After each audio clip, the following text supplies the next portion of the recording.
guys, welcome back to the channel. This is your boy Jay Reed for Jay Reed's Love of Cars. What are we doing today? We're gonna do something a little different on the channel. You know, y'all always seeing content about the Corvette. Today I'm gonna give you a brief overview of my 1991 Civic EF sedan. Now, if you watch the channel for any bit of a time, you will recall that there's some videos on here involving this car, but I moved everything to another channel. If you want to see more of what's going on with this car, go to Time to Honda. Everything is on that channel. Been thinking about bringing it over to this channel. So, like I said, this is my 91 Civic. I put a lot of work into this car, probably more than what I should have. I done rebuilt the transmission, turboed it, rebuilt, put rods and pistons in it. I done did pretty much everything that you kind of can do, to tell you the truth, at least the large stuff. So this has a engine swap in it. It's a B18 engine swap. For those that don't know, the B18 came in the Acura Integra. I think it's around the 91 through 94 or 95, some shit like that. That's what it came in. Now, the reason why they swapped these out is because the D series engine that came in these was slow as hell, and the B series is a great engine to swap. It makes a lot of power. It can hold a lot of power with simple modifications. Now, what I've done to this one, I installed a turbo. This is like straight eBay. Everything is pretty much straight eBay. We got the eBay or Amazon. We got the Amazon wastegate. We got the eBay log manifold, the eBay T3 T4 turbo. Most of this stuff came with the car when I bought it. I just had to install it. Well, some of it did. We got had to recently put a new distributor on. Don't ever buy an eBay distributor. They don't work. I had to spend good money and go to the local store to get a better distributor. We got the cash can.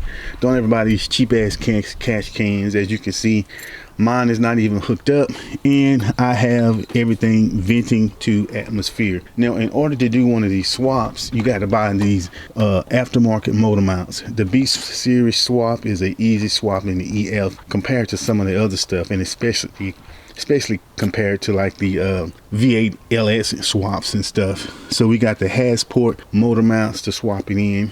We got the hydro transmission, and we converted the Civic to a hydro clutch system. This is a stick shift Civic. So another reason why I got this car in particular was because it was a manual, and I always wanted to know how to drive a manual. So what perfect thing to do than to get a manual stick car that you don't care about screwing up.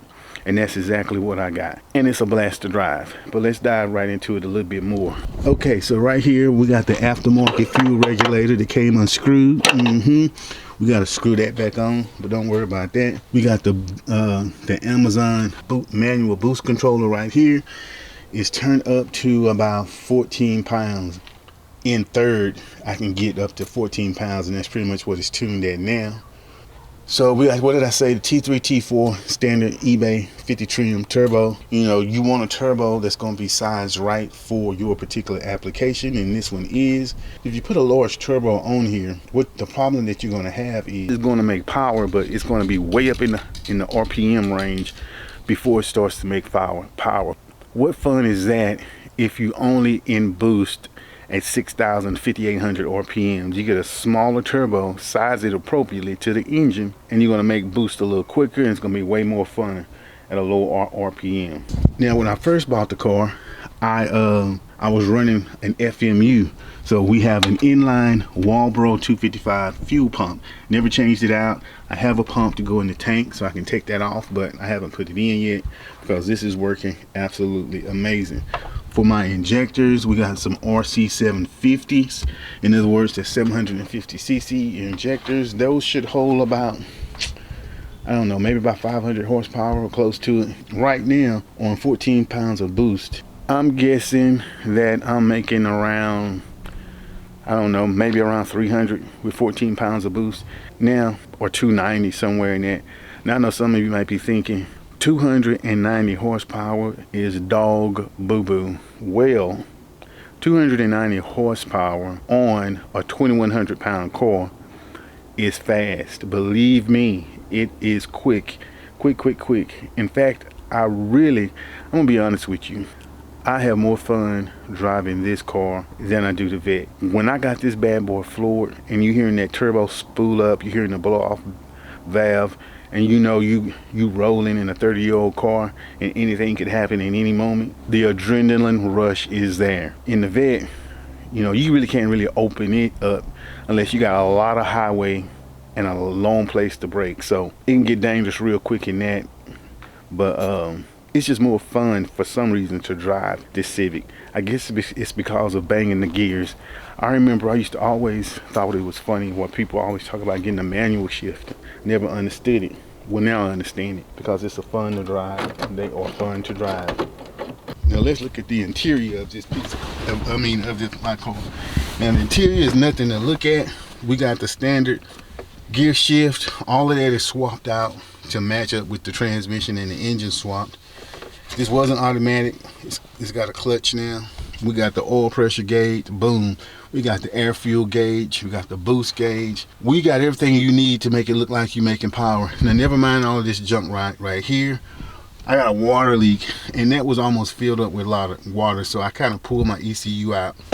And you know, you don't have a Honda if you don't always have one of these sitting somewhere in your car, easy to access. Almost every time I get in this car, you can best be sure I'm data logging. I'm watching the boost. I'm doing what Honda people do. And I'm still in the process of street tuning it and learning the tune. So I'm just really having a blast with it. We got a full bore map sensor, forgot to mention that. Now, another thing about this little car is that you can't see is it's pretty much got full suspension. We got coilovers all the way around. We got sway bars. We got aftermarket control arms. It's if I listed all of the modifications that's on this car, you'd be like, whoa, that's a lot of stuff going on. It's a lot of stuff going on. So my goal with it is to make it about 500 horsepower. Anything more than that, you won't be able to really use it. You won't be able to use it in no gear. 500 is about the max usable power you can put in these little front wheel drive 2,000 pound cars. Oh, before I forget, so the ECU, that's the ECU. This ECU is not cut for this car. It's a P28.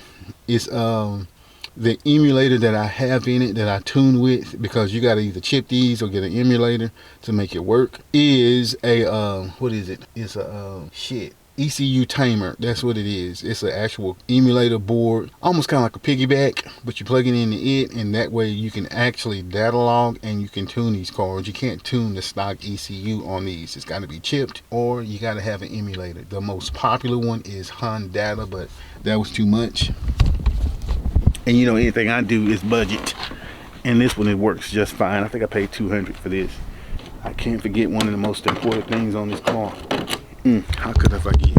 So one of the most important modifications is these stickers. I know when I put those stickers on, I probably got an extra 0.5 horsepower. I know I did. So this is what it looks for back. A lot of people were like, what the hell have you got? Why would you possibly buy something that looked like this? I love the body style. I love the look, how it looks lowered, and it's almost kind of like a sleeper until I put the stickers on it. Now, what kind of cranks, what kind of internals I got? We got some nipping cast pistons, and we got some forged scat rods in the guts.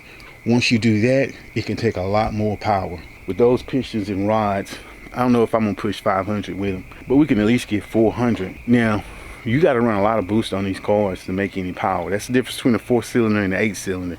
9 pounds on an 8-cylinder, I mean, you can get there pretty quick. To get to the same amount of horsepower on a 4-cylinder, you can almost probably have to damn near triple that. Definitely doubling it for sure. But man, these little 4-cylinders, these little Honda engines are stout. They are stout. I could run more power through this stock block compared to, well, I ain't gonna tell that lie. I'm about to lie, so we're not gonna do that. But anyway, these little engines, to kind of put it in perspective, these little engines stock are only about 120 horsepower to the wheels, and my goal is to push 400 to the wheels. And all I had to do to make that happen was change out the pistons and the rods. That's literally all you really have to do to keep it reliable, to keep that block reliable. Now you start getting too much, then you're gonna have to sleeve it. You're gonna have to either put sleeves in it. You're gonna have to put a not a block guard, but you're gonna have to whatever they call it, to make the block stronger. There's a lot of stuff that you can do, but if you sleeve it and you put something, like you fill the block, man, on this little 4-cylinder engine, you can make a good 1,000 horsepower. I don't know what you're gonna do with that, because you're gonna have to add a whole lot of weight to the front, much better tires and whatever to make it work. Anyway, that's gonna be it for this video. Just wanted to give you a quick overview of the Civic and how far I've come since the first video that I put on the channel. And by the way, this paint job, I did that in the garage. Yeah, I ain't paying nobody to do nothing. I rebuilt the transmission in the garage. I put the pistons in it. I put the rods in it out here with it jacked up. I'm doing it all on this car. I ain't paying nobody to do nothing. I've learned so much in the last year since having this car. It's ridiculous, and it's so easy to work on. If you're looking for a good project car, get your Civic, get your old model Civic. Parts are still available. You can swap just about any Honda motor you want in it. Just may take a little time. To be serious, it's the quickest. This your boy. Like, comment, and subscribe.